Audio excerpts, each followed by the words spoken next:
Assalamualaikum warahmatullahi wabarakatuh. Innal hamdalillah nahmaduhu wa nasta'inuhu wa nastaghfiruh wa na'udzu billahi min shururi anfusina wa sayyiati a'malina. Man yahdihillahu fala mudilla lahu wa man yudlil fala hadiya lahu. Wa asyhadu an la ilaha illallah wahdahu la syarika lahu wa asyhadu anna Muhammadan abduhu wa rasuluh. Amma ba'du. Kaum muslimin rahimakumullah, ibu-ibu, bapak-bapak, saudaraku kaum muslimin yang semoga Allah selalu merahmati kita semua. Alhamdulillah, kita bersyukur di hari yang spesial ini. Saya katakan spesial wallah alam gitu ya. Ngaji di Gorang-Gareng itu juga sore gitu ya. Tapi ya selama ini aman-aman saja ya. Hujannya ya biasa-biasa saja. Ngaji di tempat lain ya pada maghrib, hujannya biasa-biasa saja. Masya Allah, ini sudah 2 pertemuan, bahkan mungkin beberapa pertemuan Selasa ini spesial hujannya. Maka subhanallah, semoga ini menambah pahala kita semua dalam mengusahakan tetap hadir di majelis ilmu. Allahumma amin. Salawat dan salam tidak lupa kita aturkan kepada beliau, panutan teladan kita, Rasulullah Muhammad sallallahu alaihi wa ala alihi wasallam.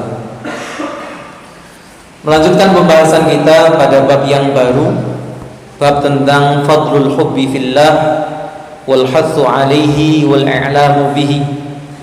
Bab tentang keutamaan mencintai karena Allah, motivasi agar kita itu membangun cinta kita karena Allah, dan memberitahukan gitu ya, kepada orang yang kita cintai tersebut.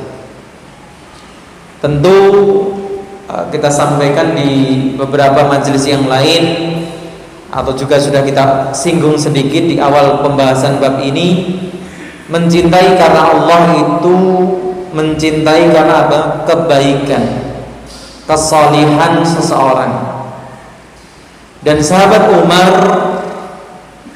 memberikan gambaran seseorang itu bisa kenal orang lain dengan baik dengan 2 hal. Apa itu?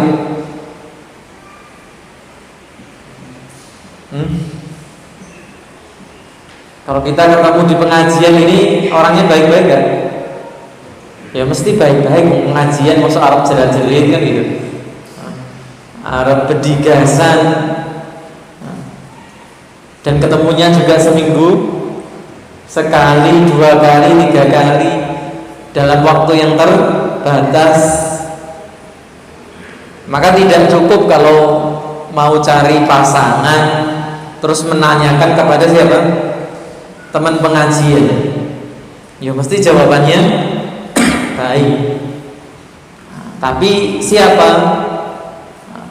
Sahabat Umar radhiyallahu anhu mengatakan beliau itu tidak akan memberikan rekomendasi kecuali orang yang pernah safar bersama beliau. Orang bepergian capek, lelah, akan nampak muncul sifat asli. Orang pengajian ini sifat aslinya gimana?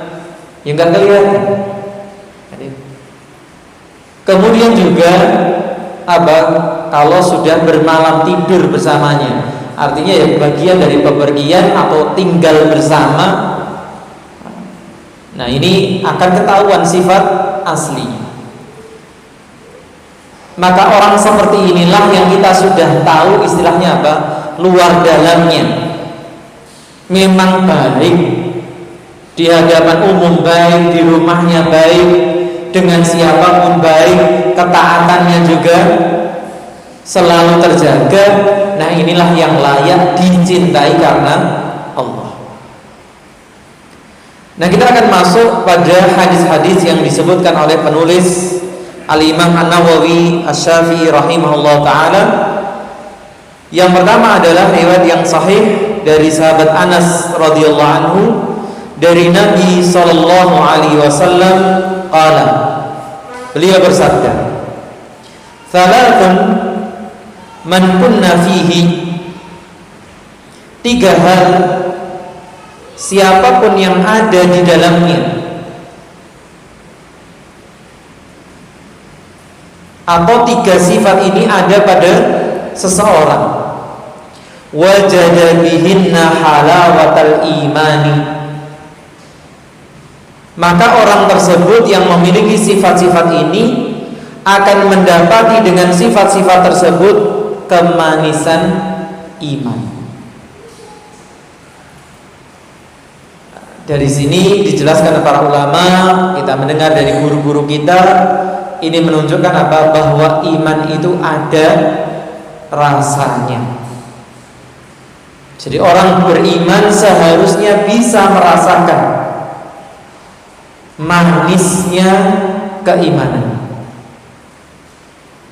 Jadi jangan sampai orang merasa dirinya beriman tapi seakan-akan apa?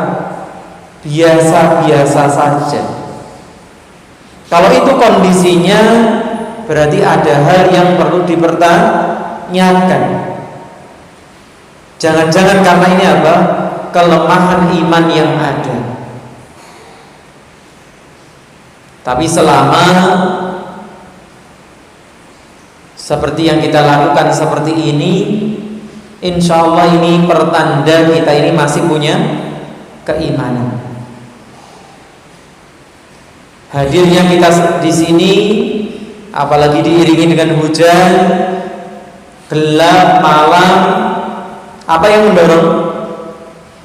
Ada pembagian apa? Sembako, BLT, enggak. Insya Allah keimananlah yang mendorong kita hadir di majelis-majelis seperti ini. Tapi kemudian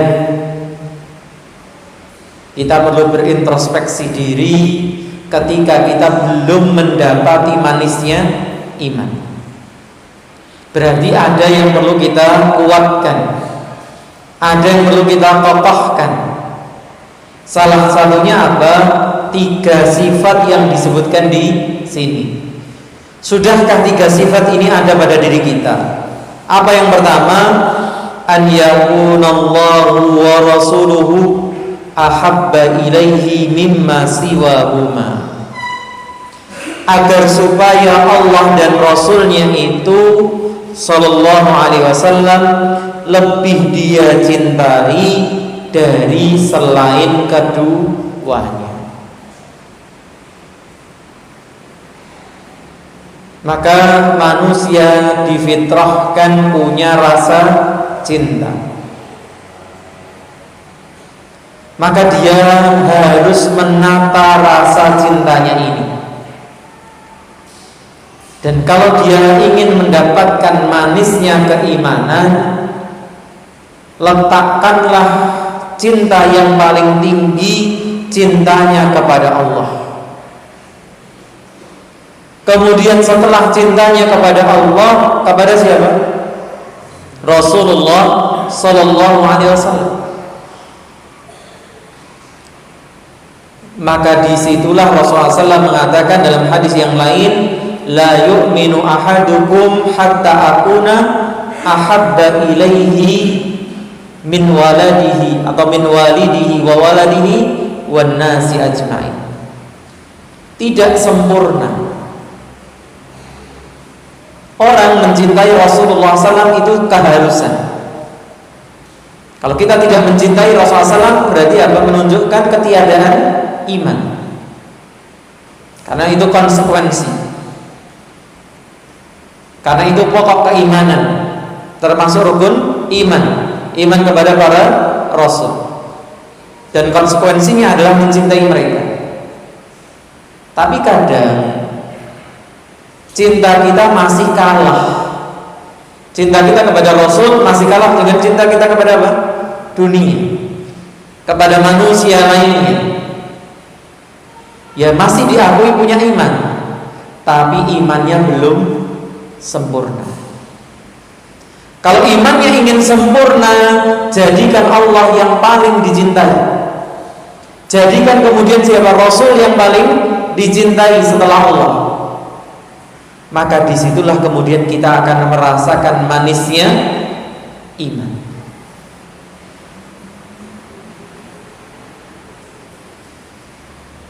Karena subhanallah, kalau kita cermati, inilah fitrah yang Allah letakkan pada diri kita. Ketika kita bisa mengalahkan cinta kita terhadap hal-hal duniawi demi apa? Cinta kita kepada Allah dan Rasul-Nya. Apa yang dirasakan? Pernah nggak dalam sebuah pilihan yang sulit atau dalam sebuah pilihan, ini saya harus mendahulukan Allah atau mendahulukan urusan dunia, kemudian kita bisa memilih tepat, saya harus mendahulukan siapa? Allah. Apa yang terasa di saat itu? Lego, seneng, mantep. Nah, itulah namanya apa? Manisnya keimanan.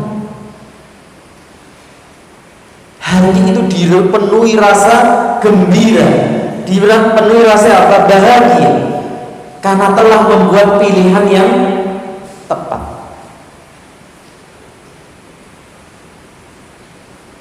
Sifat yang kedua yang menjadi syahid di sini, poin pembahasan kita, wa an yuhibbal mar'a la yuhibbuhu illa lillah.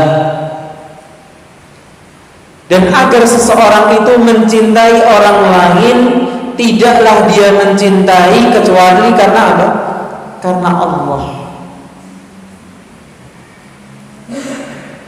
Dan ini pun juga kita rasakan dalam realita hidup kita. Ketika kita menjadikan teman dekat kita itu pertimbangannya apa? Dunia. Dan teman dekat yang pertimbangannya akhirat. Apa yang kita rasakan berteman dengan yang pertama, dan apa yang kita rasakan berteman dengan yang kedua? Kepuasan batin berteman dengan orang-orang yang saleh. Dekatnya kita dengan dia dilandasi karena apa? Cinta kita kepada Allah, ketaatan yang kita lihat pada dirinya, manfaat ukhrawi yang kita lihat pada dirinya, sehingga tidak ada namanya penyesalan. Bahkan ketika apa? Ada kekurangan, ada celah, ada aib pada teman yang kita berteman karena pertimbangan apa? Ukhrawi. Ada nggak kekurangannya? Pasti ada. Ada celahnya, ada aibnya. Tapi ketika semua dibangun karena Allah, yang muncul kemudian apa? Permakluman. Karena nggak ada tendensi apa-apa, gitu ya, kecuali apa? Manfaat, ketaatan yang kita lihat dari teman kita ini. Berbeda kalau tendensinya tadi apa? Dunia. Karena kekayaannya, karena jabatannya. Ternyata sudah berteman, gitu ya, jabatannya nggak bermanfaat untuk kita. Masuk kerja yang nggak dibantu, kesulitan nggak dikasih duit. Akhirnya yang timbul apa? Menggerutu saja, menyesal, gelo, duwe kanca kok kaya awak. Maka subhanallah. Dan ini yang akan merasakan apa? Hati kita. Dan di situ apa? Manisnya keimanan. Kemudian yang ketiga, wa an yakraha an ya'uda fil kufri ba'da an anqadahu Allah minhu kama yakrahu an yuqdhafa fin nari. Agar seseorang itu membenci untuk kembali dalam kekufuran setelah Allah menyelamatkannya dari kekufuran tersebut, sebagaimana dia membenci untuk dilempar ke dalam api. Siapa yang kuat tersengat api? Tersengat lilin saja sudah terasa panas. Tersengat api kompor saja sudah terasa panas. Apalagi api yang sebenarnya, apalagi api neraka. Naudzubillah min dzalik. Maka ketika seorang tergoda, diiming-imingi untuk kembali kepada kekufuran, maka dia membayangkan bagaimana dia akan dilempar ke dalam api.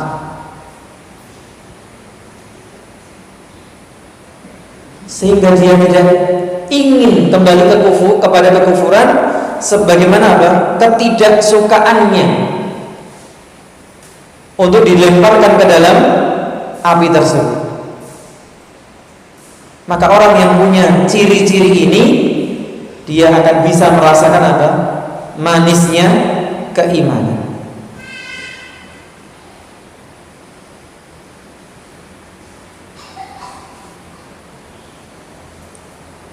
Kemudian hadis yang kedua,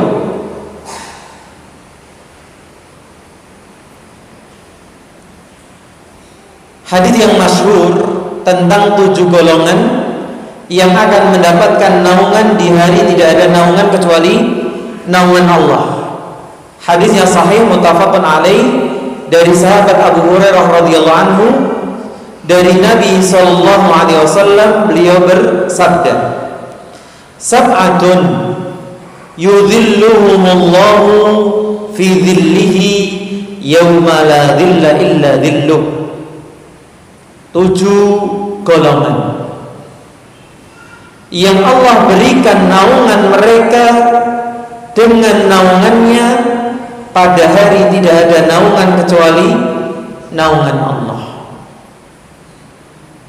Siapa 7 orang ini atau 7 kelompok golongan?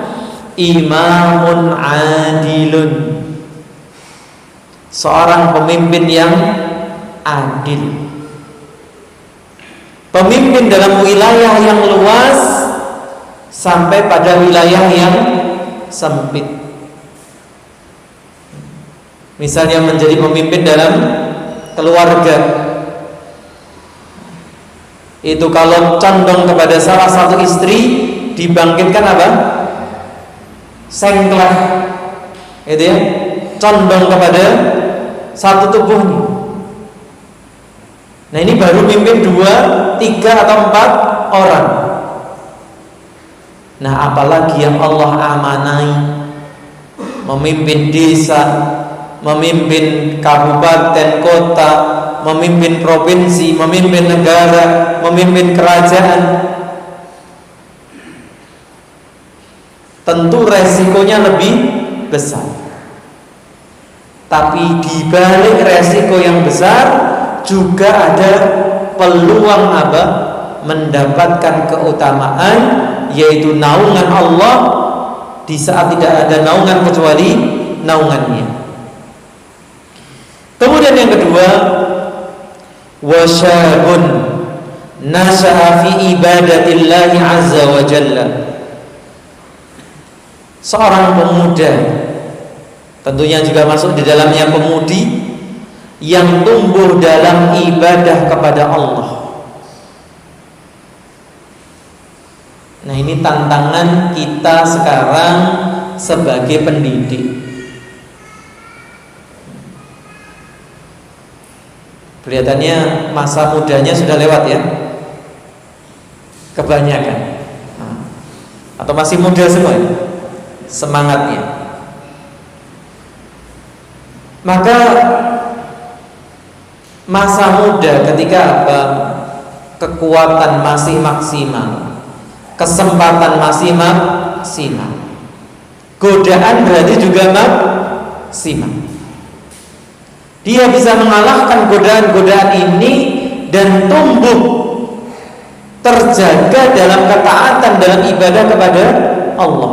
Ini juga orang-orang yang spesial. Di 7 golongan ini kenapa dikhususkan? Ya karena apa? Tantangan yang mereka hadapi. Maka ini menjadi tantangan para orang tua sekarang ini, di zaman yang lebih luas lagi tantangannya. Karena kalau dulu keburukan itu didatangi, hari ini keburukan apa? Mendatangi.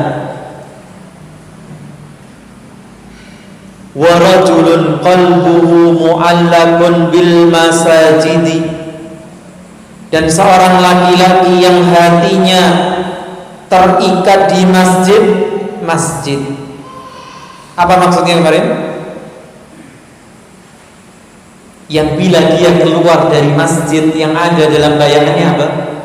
Kapan kembali ke masjid. Jadi jangan disalah artikan hanya duduk-duduk di masjid, nggak mau kerja. Salah. Gitu ya. Dan ini kadang ada sebagian keluhan, gitu ya, dari para istri, bagi yang kita dengar dari guru-guru kita, ataupun yang apa bertanya langsung, ya menanyakan ini, semangat suami saya padahal sudah ngaji untuk bekerja kok kurang, gitu ya. Ini menjadi apa? Introspeksi untuk kita semua. Jadi Islam tidak mengajarkan kita hanya duduk di masjid.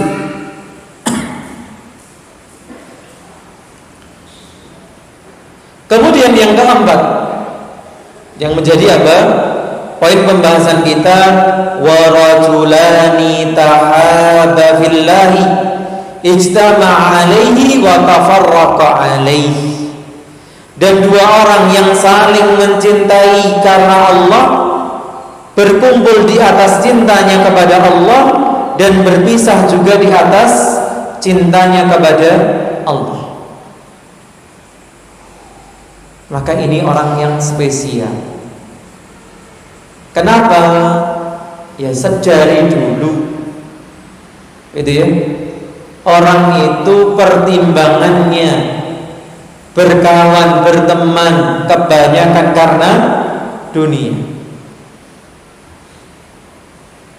Karena ya manusia ini sudah fitrahnya adalah asas manfaat. Nah, cuman kadang menimbang manfaat itu hanya manfaat apa? Dunia. Sehingga berkawan, berteman, bersahabat, dekat dengan orang. Kapan? Kalau orangnya itu kaya, kalau orangnya itu berkedudukan, kalau orangnya itu apa? Mendatangkan manfaat-manfaat dunia. Tapi kalau dirasa gak ada manfaatnya dunia, padahal Masya Allah nasihatnya baik, perilakunya baik, bisa menjadi apa? Teladan, bisa menjadi saingan apa? Dalam kebaikan. Fastabiqul khairat. Kita terangkan sebelumnya, kebaikan itu perlu diperlombakan. Kalau nggak ada teman untuk sparring partner, wah dia hafalannya sudah sampai mana, wah dia bahasa Arabnya sudah sampai mana, Masya Allah sholatnya, Masya Allah sedekahnya, Masya Allah membantunya. Kita tidak punya tantangan, kita tidak merasa tertantang. Maka ini menjadi apa? Orang-orang yang spesial. Di saat manusia pertimbangannya adalah pertimbangan duniawi, ada orang-orang yang pertimbangannya dalam apa? Berkasih sayang, saling mencintai karena perkara ukhrawi.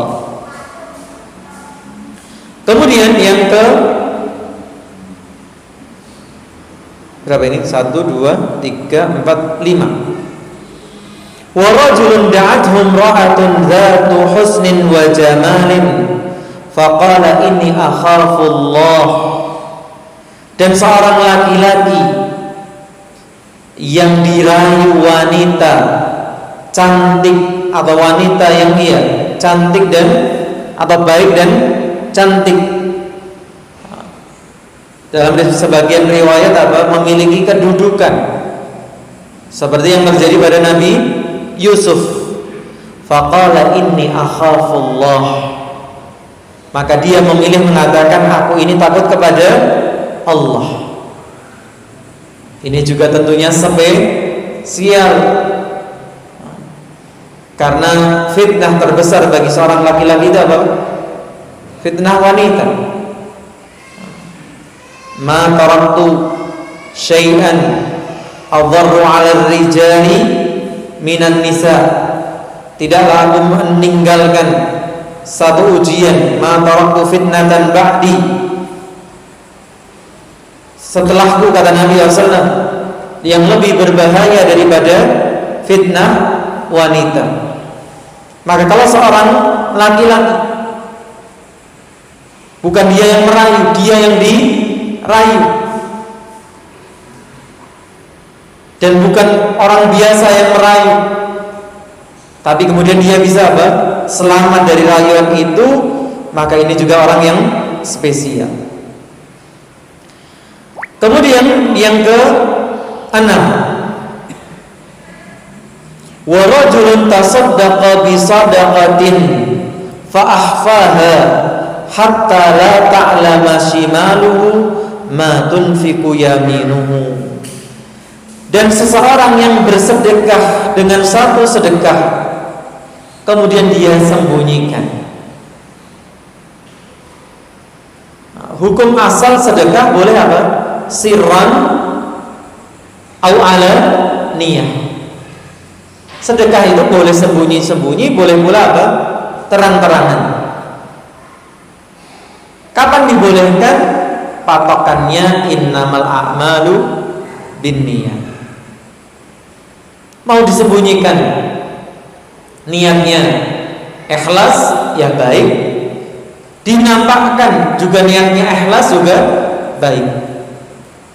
Karena kadang manusia itu butuh motivasi. Jadi jangan kita ini gampang memvonis kalau ada orang bersedekah terang-terangan, bikin konten bahasanya sekarang, di video, diviralkan, ya innamal a'malu binniyat. Kalau niatnya adalah untuk memotivasi yang lain bersedekah, berbuat, dan banyak yang termotivasi, ya tidak masalah dinampakkan. Tapi kalau semua orang sudah bersemangat untuk bersedekah, ya lebih utama untuk apa? Disembunyikan. Nah, dia menyembunyikan, saking tersembunyinya apa? Diilustrasikan sampai tangan kirinya tidak tahu apa yang dikeluarkan, yang diinfakkan oleh tangan kanannya. Maka luar biasa, saking dia menjaga agar tidak diketahui oleh orang lain. Jangankan orang lain, tangan kirinya saja tidak tahu apa yang dikeluarkan tangan kanannya. Dan sebagian memberikan apa? Ilustrasi untuk melupakan sedekah yang kita keluarkan itu seperti orang buang hajat. Jadi kita kalau buang hajat tidak pernah ngiling-ngiling, gitu ya. Tadi pagi keluar berapa, gitu ya. Sehari ini sudah mengeluarkan berapa. Nah, walaupun ya kadang perlu dihitung. Nah, katanya yang normal buang air kecil itu sehari 5 sampai 8 kali. Nah, dalam kondisi normal. Tapi kalau dingin begini ya mungkin tambah, gitu ya. Nah, kalau kemudian intensitasnya berlebihan, nah ini berarti perlu apa? Waspada, ada gangguan. mungkin gula darah, mungkin ginjal dan sebagainya. Nah, ini perlu diwaspadai. Maka orang bersedekah seperti itu, gak usah diiling-iling. Wah, aku pernah bantu sana, pernah bantu sini, pernah mengeluarkan sekian, pernah mengeluarkan segitu. Sudah, seperti halnya orang buang hajat. Ya. Kemudian ini juga spesial. Yang terakhir, wa rajulun dzakarallaha khaliyan fafadat ainah. Seseorang yang mengingat Allah khaliyan, sendirian, menyepi, menyendiri, fafadat ainah, maka kemudian melelehlah kedua matanya. Banjir apa? Air mata. Nah, kalau nangis di hadapan orang banyak, mungkin gampang, mungkin bisa. Misalnya ketika taraweh, ngikuti imamnya nangis, makmumnya jadi ikut nangis. Pengajian gini, pembahasannya lagi mengharukan, menyedihkan, jadi terenyuh. Yang menyampaikan menangis, kita ikut nangis. Tapi yang kemudian spesial ketika kita ingat Allah itu sendiri, sambil nyetir gitu ya, nyetir motor, ngendarai motor atau nyetir mobil, kemudian kita berzikir, kita ingat dosa-dosa kita gitu ya, kekurangan kita, meleleh. Jadi menyendiri itu nggak harus tengah wengi, pojokan kamar gitu ya, nggak harus. Nah, orang itu bisa sendiri dalam keramaian dan ramai dalam kesendirian, gitu ya. Nah, jadi jangan kemudian hanya bisanya ramai dalam keramaian dan merasa sendiri dalam kesendirian, enggak. Bahkan di tengah keramaian pun kita bisa menyendiri tadi.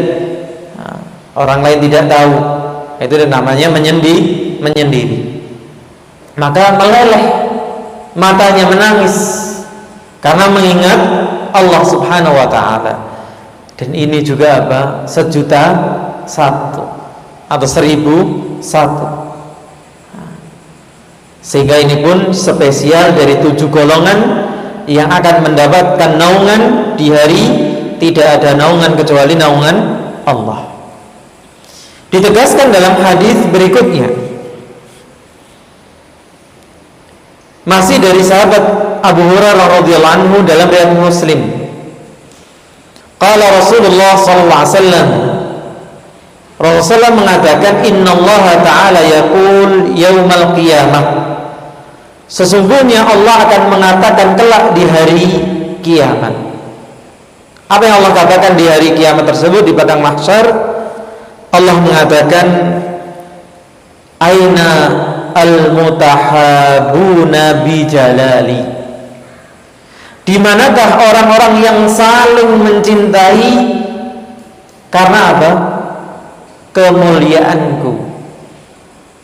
Ini di sini disebutkan Allah itu dengan dengan sifatnya.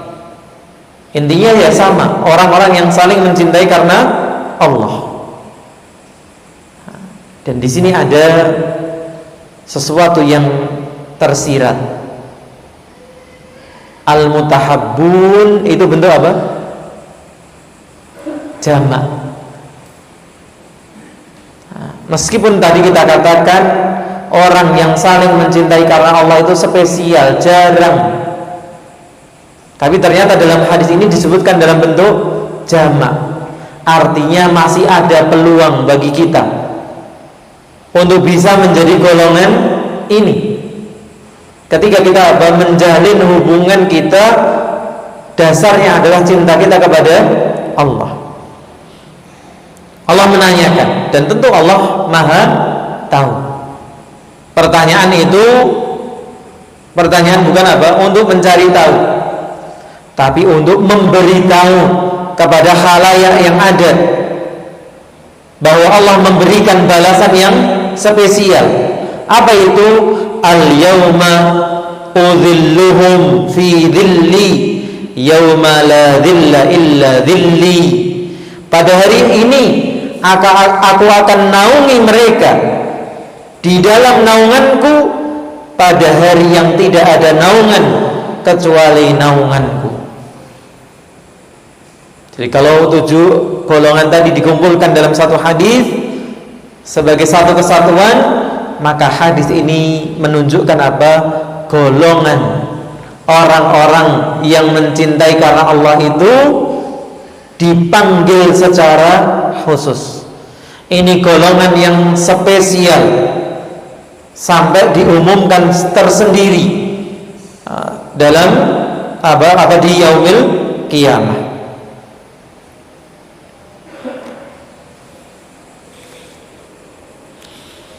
Iya, ini 3 hadis yang bisa kita baca dalam bab ini. Masih banyak hadis nanti yang akan kita baca tentang mencintai karena Allah. Semoga bermanfaat. Kurang dan lebihnya saya mohon maaf. Jazakumullahu khairan telah menyimak.